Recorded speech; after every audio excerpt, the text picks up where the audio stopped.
மிருகம்பாக்கம் அரங்கநாதன் கீரனூர் முத்து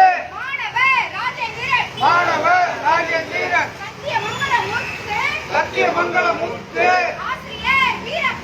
ஆசிரியர் வீரப்பன் விராலிமலை சண்முகம் கீழமேடு தண்டபாணி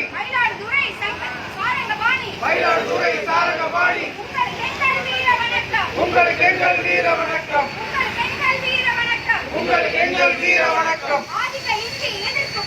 ஆதிக்க இந்தி எதிர்ப்பு போரி ஆதிக்க இந்தி எதிர்ப்பு போரி ராணுவத்தால் கொல்லப்பட்ட 200க்கும் மேற்பட்ட தமிழ் வீச்சு ஈகியரே உங்களுக்கு எங்கள் வீர வணக்கம் உங்களுக்கு எங்கள் வீர வணக்கம் இந்திய அரசு இந்திய அரசு இந்திய அரசு இந்திய அரசு இந்தியை மட்டும் ஆட்சி மொழியாக்கும் இந்தியை மட்டும் ஆட்சி மொழியாக்கும் அரசியல் அமைப்பு சட்டத்தின் 17வது பிரிவை ரத்து செய் ரத்து செய் ரத்து செய் ரத்து செய் அனைத்து தேசிய மொழிகளையும் அனைத்து தேசிய மொழிகளையும்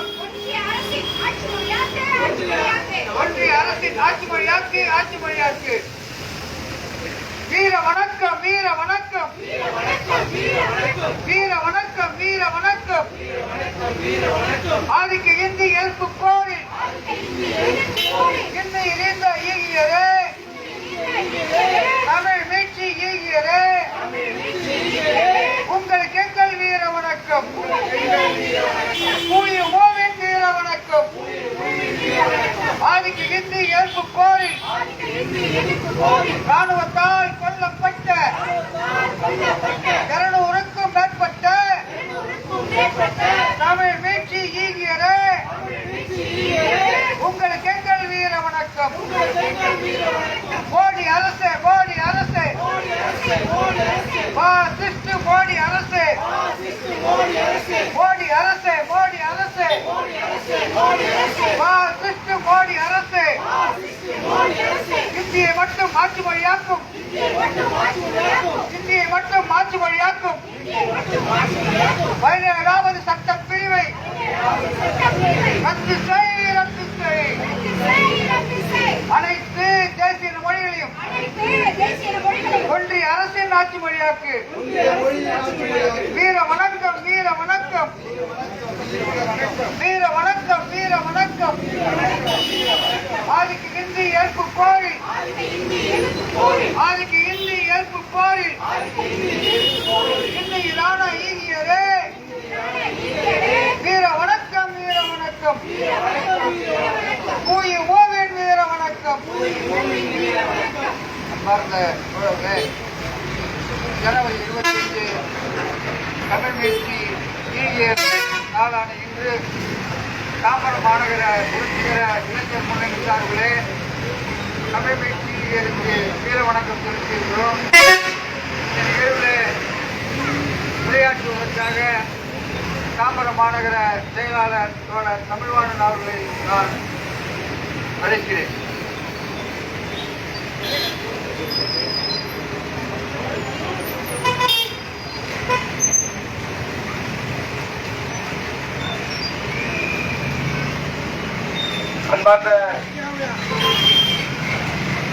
அன்பார்ந்த தோழர்களே, அனைவருக்கும் புரட்சிகர இளைஞர் முன்னணி சார்பாக என்னுடைய வணக்கத்தினை தெரிவித்துக் கொள்கிறேன். ஜனவரி 25 தமிழ் மிச்சி ஈகை நாள் வீர வணக்க கூட்டத்தை புரட்சிகர இளைஞர் முன்னணி சார்பாக தாம்பரம் மாநகரம் பல்லாவரம் பகுதியில் நடத்தி கொண்டிருக்கும் அனைத்து தோழர்களுக்கும் என்னுடைய வாழ்த்துக்களை தெரிவித்துக் கொள்கிறேன். மொழிமிச்சி ஈகருக்கு வீர வணக்கம் செலுத்துகிறேன். நாளிலே நாம் அவர்களுடைய தியாகத்தின் மூலமாகத்தான், அவருடைய ஈகத்தின் மூலமாகத்தான் நம்முடைய தமிழ் மொழி இப்போது வாழ்ந்து கொண்டிருக்கிறது, நாம் பேசிக் கொண்டிருக்கிறோம்.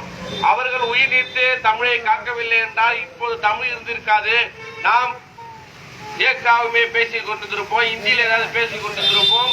இல்லை என்றால் நாமளும் இந்திக்காரர்களை போல தெரு தெருவாக மற்ற மாநிலங்களுக்கு சென்று வேலை கிடைக்குமா என்ற ஒரு பொருளாதாரம் சீரழிந்த நிலைக்கு சென்று இருப்போம். உண்மையில் நம்முடைய பொருளாதாரம் வளர்ந்ததும் சரி, நம் நாடு வளர்ந்ததும் சரி, நம் பண்பாடு வளர்ந்ததும் சரி, அனைத்துமே வளர்ந்தது நம் மொழியால் தான். அந்த மொழியை காத்து கொடுத்த தமிழ் மிச்சி ஈகர்களுக்கு, இந்தியா எதிர்த்த வீரர்களுக்கு நம்முடைய வீர வணக்கம் செலுத்திக் கொண்டிருக்கின்றோம்.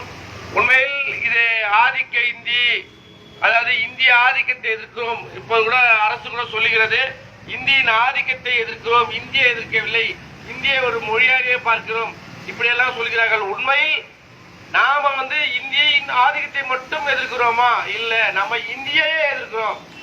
நாம இந்தியை ஏன்னா இந்தி என்பதே மற்ற மொழிகளை கொலை செய்வதற்காக, அழித்தொழிப்பதற்காக இந்த நாட்டிலேயே ஒரு மொழி இருந்தால் அதன் பின்னால் அதனுடைய வரலாறு இருக்கும், பண்பாடு இருக்கும், அதனுடைய அனைத்து சமூக தன்மையும் இருக்கும். ஆனால் அனைத்தையும் அழித்தொழித்து ஒரே இந்தியாவை உருவாக்குவதற்காகத்தான் ஒரு இந்தியை வைத்துக் கொண்டு ஒவ்வொரு மொழியையும் இந்த ஒன்றிய சனாதன அரசானது அது அழித்துக் கொண்டு வருகிறது.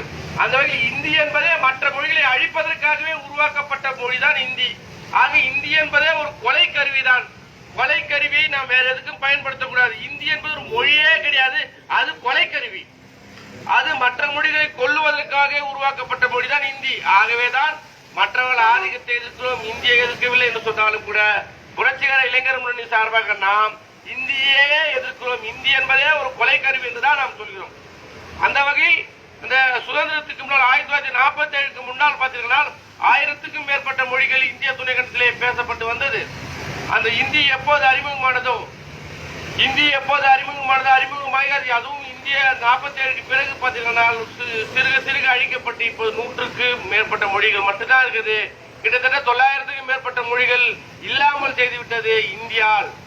இந்தி மற்றும் மொழிவாரி கணக்கெடுப்பின் வாயிலாக பார்த்தீர்கள் என்றால் இத்தனை லட்சத்துக்கு மேல் இருந்தால் தான் கணக்கில் எடுத்துக் கொள்வோம், அத்தனை லட்சத்துக்கு மேல் இருந்தால் தான் அந்த மொழியாக கணக்கில் எடுத்துக் கொள்வோம் என்று பல்வேறு தேசிய குழுக்கள் இந்த மொழிகள் அனைத்தையும் இந்திய அரசானது அழித்து விட்டது.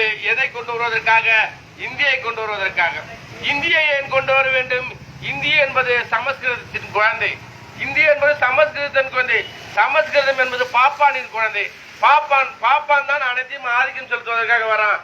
ஒட்டுமொத்த பாப்பானுடைய ஆதிக்கத்துக்காக தான் இந்தி வருது, பாப்பானோட ஆதிக்கத்துக்காக தான் சமஸ்கிருதம் வருது, பாப்பானோட ஆதிக்கத்துக்காக தான் இந்துத்துவம் வருது, பாப்பானோட ஆதிக்கத்துக்காக தான் RSS வருது, பாப்பானோட ஆதிக்கத்துக்காக தான் பிஜேபி வருது, பாப்பானோட ஆதிக்கத்துக்காக தான் அண்ணாமலை, ராஜா எல்லாருமே வராங்க. பாப்பானோட ஆதிக்கத்துக்காக தான் எல்முருகன் உட்பட எல்லாமே வராங்க. இப்படி எல்லாருமே பாப்பானுக்கு சேவை செய்யற கூட்டமா தான் இருக்குது. இந்த பாப்பானுக்கு சேவை செய்கிற இந்தியை நாம் விரட்டி அடிக்க வேண்டும். இந்த பார்ப்பனியத்தை, பாப்பானோட ஆதிக்கத்தை நம்ம குடும்ப நலனிலும் சரி, நம்ம குடும்ப தலைமையிலும் பாப்பானை அங்கீகரிப்பது, நம்முடைய சமூக தலைமையிலும் பாப்பானை அங்கீகரிப்பது, நம்முடைய அரசியல் தலைமையிலும் பாப்பானை அங்கீகரிப்பது என்பதெல்லாம் நம்முடைய அழிவை அங்கீகரிப்பதாகும். ஆகவே பாப்பானை புறக்கணிப்பது, பார்ப்பனத்தை புறக்கணிப்பது, சனாதனத்தை புறக்கணிப்பது, RSS புறக்கணிப்பது, பிஜேபியை புறக்கணிப்பது, அதன் கீழ் உள்ள சங்கிகளை புறக்கணிப்பதுதான் நம்முடைய உண்மையான கொள்கையாக இருக்க வேண்டும். அப்பொழுதுதான் நம் நாடு உருப்படும். அப்படி அது பெரியார் அயோத்திதாசர் பண்டிதர் காலம், நட்டமலை சீனிவாசனார், தந்தை பெரியார், அறிஞர் அண்ணா போன்றவர்கள் எல்லாம் அப்படி பார்ப்பனத்தையும் சனாதனத்தையும் எதிர்த்ததனால் தான் தமிழ்நாடு வளர்ந்திருக்கிறது. இனிமேல் தமிழ்நாடு மட்டும் எப்படி வளர்ந்தது என்றால் நாங்கள் சனாதனத்தை எதிர்த்தோம், நாங்கள் பாப்பானை எதிர்த்தோம், நாங்கள் இந்தியை எதிர்த்தோம், அதனால்தான் தமிழ்நாடு வளர்ந்தது. பாப்பானையும் சனாதனத்தையும் இந்தியையும் RSS பிஜேபியும் சங்கிகளையும் எதிர்த்தால் தமிழ்நாடு வளரும். ஆக இவ்வாறான எதிர்ப்புகளை மேற்கொண்டு தமிழ்நாட்டை இன்னும் நாம் வளர்க்க வேண்டும். உண்மையிலே இதெல்லாம் பார்ப்பனித்த ஆதரித்த வட மாநிலங்கள் எல்லாம் அழிந்து போய் இப்போது வேலை வெட்டி இல்லாமல் திரிந்து கொண்டிருக்கிறார்கள். நாம் உண்மையில் வளர வேண்டும் என்றால் நம்முடைய நம்முடைய எதிர்ப்பை அதாவது தமிழ் மொழிக்கு எதிரான, தமிழ் பண்பாட்டுக்கு எதிரான, தமிழ் நாட்டுக்கு எதிரான, தமிழ் மக்களுக்கு எதிரான எதிர்ப்பை நாம் எதிர்த்துக்கொண்டே இருக்க வேண்டும். ஆக நம்முடைய இன்று நாம் நம்முடைய எதிர்ப்பை தொடர்வதற்கு நமக்கு முன்கூட்டியே நம்முடைய மொழியை மீட்டு கொடுத்த, நம்முடைய மொழியை வாழ வைத்துக் கொடுத்த மொழிமீட்சி இயக்கர்கள் அனைவருக்கும் நம்முடைய புரட்சிகர இளைஞர் மொழி சார்பாக மீண்டும் வீர வணக்கத்தை செலுத்தி என்ற உரையை முடித்துக் கொள்கிறேன். நன்றி, வணக்கம். வீர வணக்கம், வீர வணக்கம், வீர வணக்கம், வீர வணக்கம். ஆதிக்க இந்திய எதிர்ப்பு போரில் என்னை எரிந்த ஈகியரே, தமிழ் மீட்சி ஈகியரே, உங்களுக்கு எங்கள் வீர வணக்கம்.